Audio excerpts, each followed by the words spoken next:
आज ही डाउनलोड करें और अपने पसंदीदा शोज का आनंद लें। तनवीर, तुम जूस पी लो ना, तुम्हें अच्छा लगेगा। तनु को जूस मैं पिला दूंगा। आप प्लीज जाकर अम्मी की मदद कर सकती है किचन में। नहीं नहीं, एक्चुअली पुप्पी ने ही मुझे यहाँ तनवीर के पास मैं भेजा। जानता हूँ, लेकिन अब मैं आपसे कह रहा हूँ कि आप जाकर अम्मी की मदद कीजिए प्लीज। इट्स ओके, पुप्पी कर लेंगी। यहाँ तनवीर को किसी चीज की जरूरत हुई तो मैं ले आऊंगा।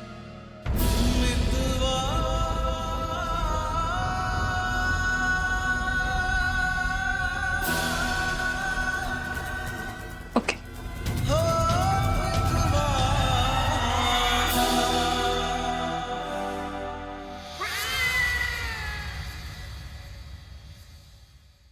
तनु मैं अभी आता हूँ। जी।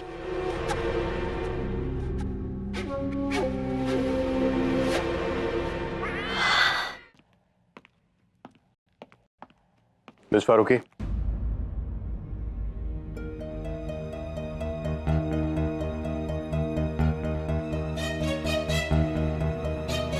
मैं एक्चुअली ये बात तनवीर के सामने नहीं करना चाहता था।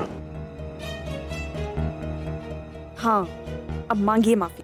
इंसल्ट सारी दुनिया के सामने करते हैं और माफी मांगने आते हैं अकेले में। कहिए मिस्टर खान, आपको क्या कहना है? मैं चाहता हूँ आप तनवीर से दूर रहें। जी वो आपके सामने खुलकर बात नहीं कर पाती। मिस्टर खान, मैं मानती हूँ कि आप तनवीर के बहुत पुराने और क्लोज फ्रेंड हैं, पर तनवीर मेरी भी दोस्त है। मुझे नहीं लगता उसे मुझसे कुछ प्रॉब्लम है। शायद है। आपके आने से पहले वो मुझे बताने वाली थी कि उस पर हमला किसने किया, लेकिन आपको देखकर ही चुप हो गई। और मैं चाहता हूँ कि तनवीर मुझे बताए कि उसके साथ ऐसा किसने किया, ताकि मैं उसकी मदद कर पाऊँ। लेकिन जब तक आप उसके आसपास रहेंगे वो कुछ बोल नहीं पाएंगी। पर वो ऐसा क्यों करेगी मिस्टर खान? उसे पता है मैं उसकी दोस्त हूँ। वो जल रही थी और आप सिर्फ खड़े होकर देख रही थी। आपकी फ्रेंडशिप पर उसे इतना भरोसा नहीं। देखिए मिस्टर खान, आप गलत समझ रहे हैं। गलत समझने का कोई स्कोप नहीं मिस फारूकी, मैं खुद वहां मौजूद था, मैंने सब देखा। मिस्टर खान, आप नहीं जानते। मिस फारूकी, मैं यहाँ कोई आर्गुमेंट करने नहीं आया हूँ, सिर्फ आपको बताने आया हूँ तनवीर से दूर रहिए।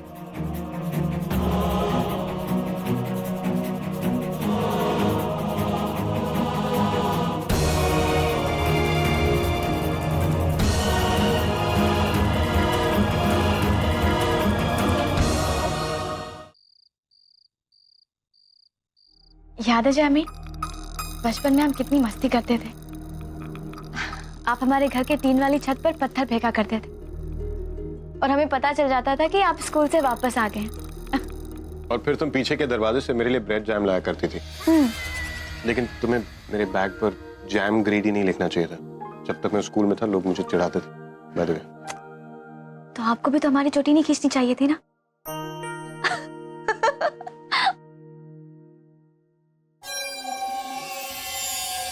जानते हैं जैमी, कभी कभी हमारे दिल में ख्याल आता है कि अगर हम यहाँ से गए नहीं होते तो हम आपके लिए शायद एक दोस्त से कहीं ज्यादा होते।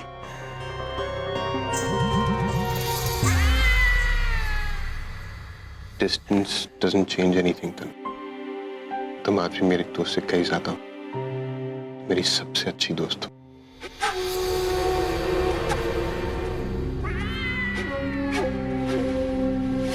याद है जैमी, बचपन में सब लोग हमें क्या कहकर चिढ़ाते थे? कहते थे कि अगर इन दोनों का बस चले ना तो इन दोनों का निकाह हो जाना चाहिए।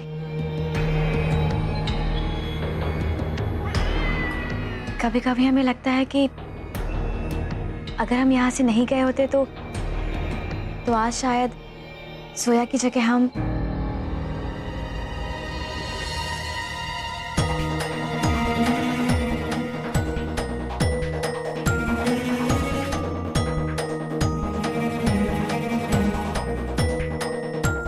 तनु, तुम जैमी, वो हम मजाक कर रहे थे, सॉरी।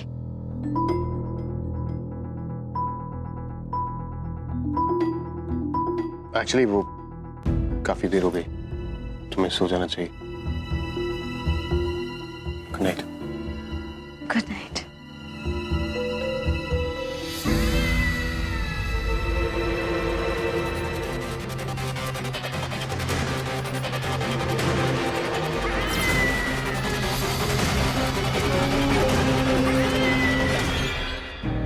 अभी आप बैठो से, बैठो।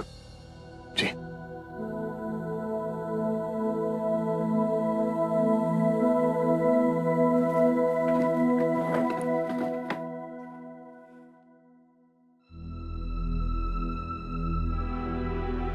आप सोई नहीं अभी तक? नहीं, वो सोने की बहुत कोशिश की लेकिन नींद ही नहीं आ रही थी। सोचा जोया से कुछ देर बातें करूं,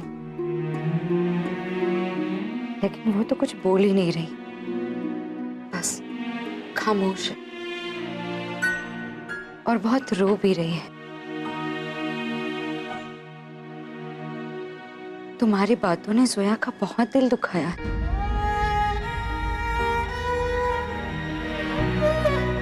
मैं जानता हूं आप के लिए बहुत परेशान है, लेकिन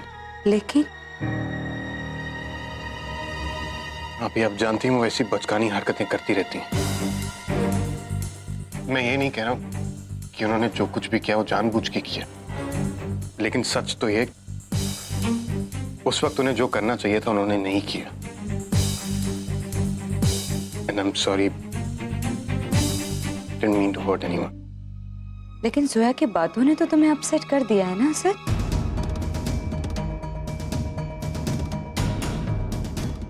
सर एक मिनट, जोया की अम्मी की मौत भी आग में जलकर ही हुई और वो सब कुछ जोया ने अपनी आंखों के सामने देखा होते हुए। हमें याद है जब हमने उसे गोद लिया था तब वो बहुत शॉक में थी। उसकी हालत इतनी खराब थी कि कितने महीनों तक वो कुछ बोल ही नहीं पाई, और जब उसने बोला तो बस एक ही लफ्ज, मेरी अम्मी को बचाओ, उसे आग से बाहर निकालो, उसे बचाओ।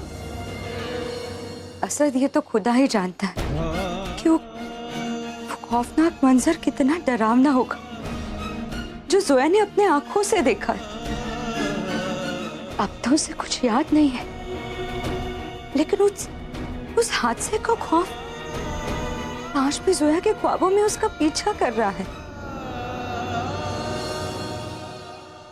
वो आग तो बुझ गई है सर, लेकिन उस आग की लपटें, उन लपटों ने आज भी मेरी जोया को जकड़ कर रखा है। मुझे बचपन से ऐसे ख्वाब आते हैं कि एक बड़ी सी बिल्डिंग है, उसमें आग लगी हुई है और मैं